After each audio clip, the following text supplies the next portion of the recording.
Nearly 400 migrant domestic workers have entered Singapore since July under a pilot program meant to bring them in with safe management measures. It's only enough to meet 10 to 20% of current demand from employers.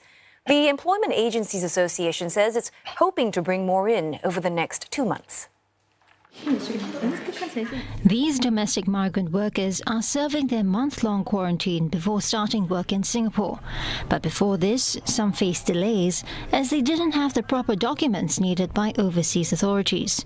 There was another incident where we had a batch that had a high number of domestic workers who did test positive in that batch, and then we had to wait and ensure that when they arrived in Singapore, that group was, all tested C-. To bring them in, employers must fork out between $1,700 and $2,900 on top of wages and agency fees.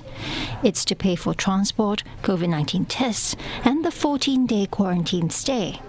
Employers must also wait at least a month before the helpers can start work. It's time that some cannot afford and might have to turn to helpers already in the country who want a transfer.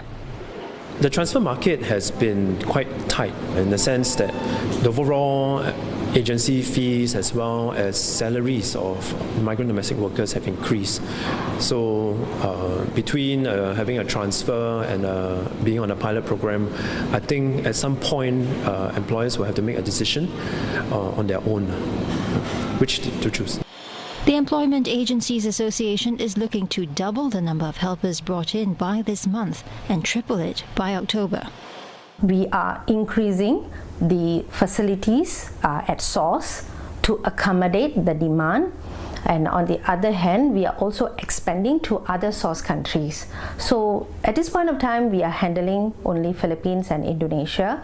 Moving forward, we will be including India in the program by the end of September, if not early October. The association is hoping more source countries can be added along the way, but it says that depends on whether these places have proper quarantine facilities as well as testing and medical protocols.